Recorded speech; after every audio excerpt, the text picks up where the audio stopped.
આ જગતનો નાથ ગોકુળમાં પધાર્યો છે, જગતના નાથનું દર્શન કરવા માટે જવું છે. અને હરિદર્શન જ્યારે થતું હોય એનાથી જગતમાં મોટું બળ ભાગ્ય કયું હોઈ શકે?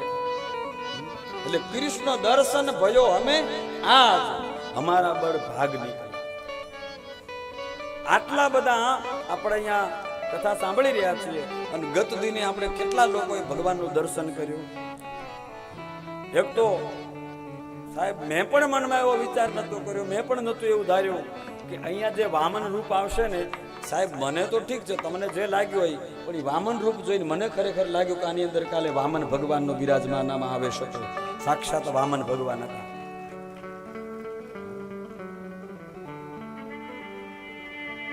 તો આ બળભાગ નહીં તો બીજું શું? રામનું દર્શન કર્યું આપણે જોયું. અને એમાં જ્યારે કૃષ્ણ પરમાત્મા જ્યારે લાલાનું રૂપ આપણે જોયું, આ બળભાગ વિના કોઈ દી ભરી દર્શન થાય નહીં.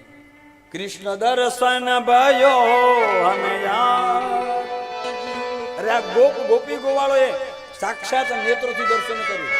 અને એટલો વિચાર આપણે કરવાનો હોય કે અહીંયા કથાના માધ્યમથી આપણે ભગવાનને અહીંયા પ્રગટ કર્યા. અને આપણા હૈયામાં જો આટલો હરિને દર્શન કરવાનો હેતુ હોય અને આટલો બધો આનંદ આવતો હોય, તો જે સમયમાં જગતનો નાથ જાતે પ્રગટ થઈને ગોકુળમાં આવ્યો હશે ત્યારે ગોપી અને ગોવાળોના હૈયામાં કેટલો આનંદ હશે, વિચાર કરો. જગતનો નાથ જ્યારે સામે હોય અને એનું દર્શન કરતા હોય ત્યારે ગોપીનો કેવો ભાવ હશે? એટલે ગોપીઓ ભાવ પ્રગટ કરે, ગોવાળો ભાવ પ્રગટ કરે. આજ અગર તુમ મિલન જાતે દરસ બિના દિલ ખીલન પાતે. હૈયો ત્યારે જ ખીલે કે જ્યારે મારા હરિનું દર્શન થાય. હૈયું ખીલવાનું મતલબ હરિનું દર્શન થયું છે. તમે ન મળ્યા હોત તો હૈયું આજ ખીલ્યું ન હોત. મારા નાથ એ ભાવ પ્રગટ કર્યો. લખાણો હિન્દીમાં છે. અને એક જ જગ્યાએ બે વસ્તુ લખાણી છે. એક આપણે જો ધૂન લઈએ, ગોપાલા ગોપાલા ગોવિંદ ગોપાલા ગોપાલા ગોપાલા ગોવિંદ ગોપાલા. જે ગણો એ કંપોજીને આપણું ને શબ્દો ગુરુ મહારાજના, બીજું કોઈ નહીં. બાપુ કેદારસિંહ બાપુ, આ એની કૃપા નહીં તો આપણા અભણ વ્યક્તિને આટલું બધું આપે શું કહેવાય? પૂછું કહેવાય? ભણેલો તો ભગવાન છે, આપણે તો અભણ કહેવાય ભાઈ. આપણી વિદ્યા એની પાસે કોઈ કામ ન આવે. અને એની પાસે અભણ બનીને જાજો, બહુ જ્ઞાની બનીને ગયા ને કે બહુ હોશિયાર થઈને ગયા ને તો મેળે નહીં પડે પાછા. એ કહું ગોપી જેવા ને ગોવાળ જેવા બનીને જાજો, એનું દર્શન કરવું હોય. એટલે ગત 18-12 ના ગીત લખાણું અને એ ભાગવત ની કથામાં. ઓલું 2018 માં લખાણું છે અને 18 તારીખ ના લખાણું. ફરક કેટલો છે? ગોપાલ 18 માં લખાણું અને 18 તારીખ ના લખાણું. આજુ ત્રીજી બે કથા બાપુ ત્યાં કરી, એક જ જગ્યાએ હો. બે કથા કરી, 2018 માં કરી અને એક 2023 માં કરી. હવે આ કથા જયારે પૂરી આપણી થાય છે, અહીંયા હાતમની પૂરી થાય આપણી, અને એની જગ્યાએ પછી ત્રીજી કથા આપણી આઠમની વાવમાં એની જગ્યાએ દુધેશ્વર મહાદેવમાં અને જગ્યામાં થાય. હવે ત્રીજી વાર મારો ભગવાન રામચંદ્ર શું ત્યાં પ્રગટ કરાવે. પણ ત્યાં એવી ભૂમિ, તપોભૂમિ છે, સરોવરનો કિનારો, દુધેશ્વર મહાદેવ, હિંગળાજ માતાના બેસણા અને એક સંતની જીવિત સમાધિ ત્યાં, એવી તપોભૂમિ છે. એ જગ્યાએ ત્રીજી વખત કથા કરવા જાઉં છું. આપણી કથા પૂરી કરી સીધી ત્યાં કથા છે અને ત્યાં પ્રગટ થયેલા શબ્દો છે, એ ભૂમિમાં પ્રગટ થયેલા શબ્દો છે. જો મારા નાથનું દર્શન ન થાય તો હૈયું કોઈ દી ખીલે નહીં.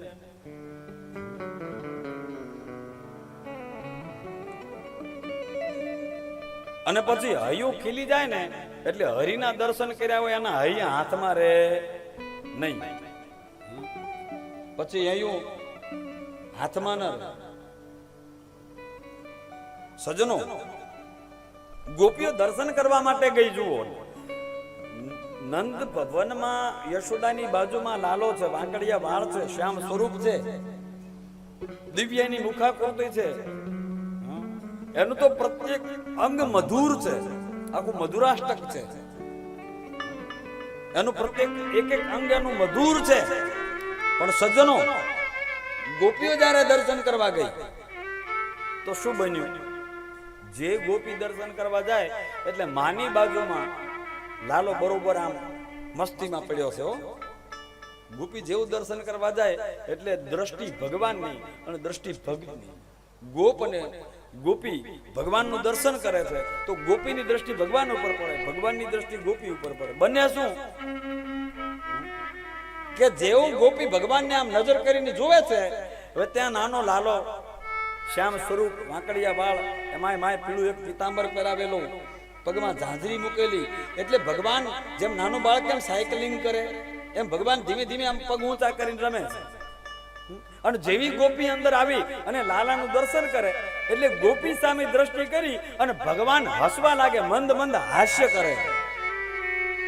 હવે અહીંયા જેવું ભગવાનને હસવાનું, ગોપીની એ જ સમયે ભગવાનનું દર્શન કરવાથી ગોપી હૈયાના ભાવથી રડવા લાગે, એની આંખમાંથી ટપ ટપ ટપ આંસુ પડે. આ હરિદર્શનનો મહિમા છે બાપુ. જ્યારે ભગવાનનું દર્શન થાય ને ત્યારે આંખમાંથી અશ્રુની ધારા વહેવા લાગે,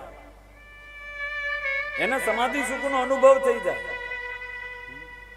બીજું, આંખમાંથી અશ્રુની ધારા હોય પણ રડવા માટે એટલે રડે એટલે હસતા હસતા એની આંખમાંથી હર્ષના અશ્રુ પડે છે.